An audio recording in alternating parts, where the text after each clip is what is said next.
Hello, math learners. Welcome to week 7 of our college algebra course. This week, we're going to be looking at a little bit more statistics. So we're going to be focused on measures of center and measures of spread. On the left side of our screen, we can see just different distributions. And some ways we can understand data is to look at some measures to just that will summarize it. And some of them are the mean, the median, and the mode. So we want to be able to understand how we can summarize data to just make sense of it. Last week, we saw how statistical graphs can help us make sense of data. This week, we're going to look at ways to just summarize the data and be able to make sense of it. We're also going to be looking at the shape of a distribution because that's going to give us a lot of useful information. And again, we're going to be continuing to solve real world problems using statistics.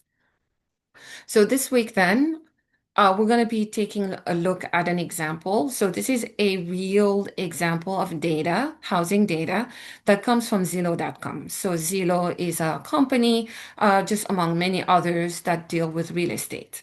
Now, if we were to look at this spreadsheet, it just has so much information and all these numbers that honestly, at first glance, just looking at it, it's saying nothing to me. I cannot really make any sense out of it.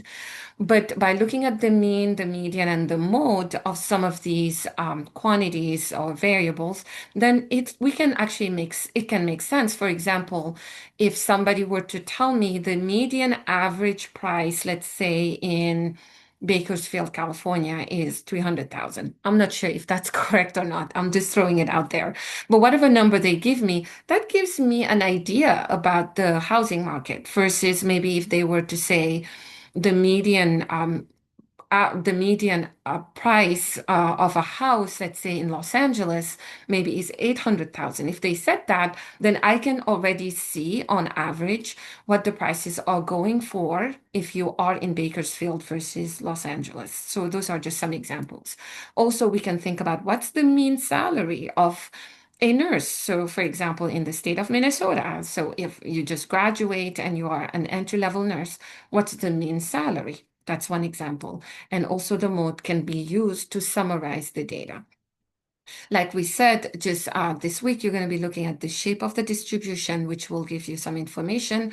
And one distribution in particular, we're really going to be looking at more closely is the normal distribution.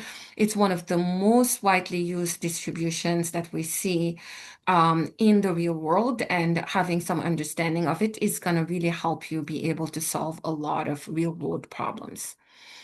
So this week then, you're gonna, of course, gonna be completing any assignment on Alex.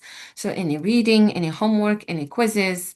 You're gonna be completing the discussion and you're gonna be engaged in the discussion throughout the week. Please remember to reply to the post of at least 3 of your classmates. This week, you're gonna be submitting an assignment that's called Far From Average. I have uploaded and added a supplemental resource. So here it is a blog from Redfin. So Redfin is a company just like Zillow that is also in the real estate space, and they produce and they publish a lot of their data, a lot of their findings. They make predictions.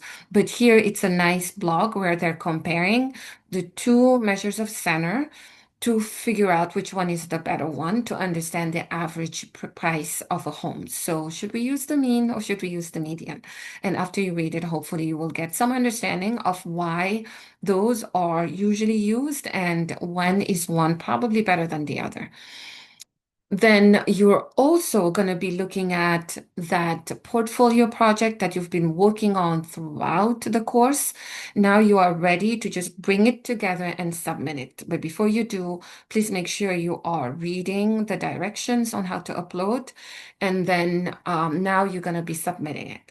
So you may be wondering, why do we have 2 assignments this week? Well, it's really one. The one assignment is far from average. What you're really doing with your portfolio is you've already worked on all these parts. Now you're just putting it together and you're going to be submitting it. So this is what we're going to be remembering. You're going to be doing this. And also you're going to be working on far from average and then also submitting your final portfolio this week. Now, in week 7.5, which is a shorter week, we're just going to do a reflection on that portfolio project. So that's all you're going to be doing there as far as the portfolio project goes. There's not going to be any assignment to work on. So just make sure you are prepared for that because it's a very short week. And that is it for now. And I will see you on the next and very last video for this course.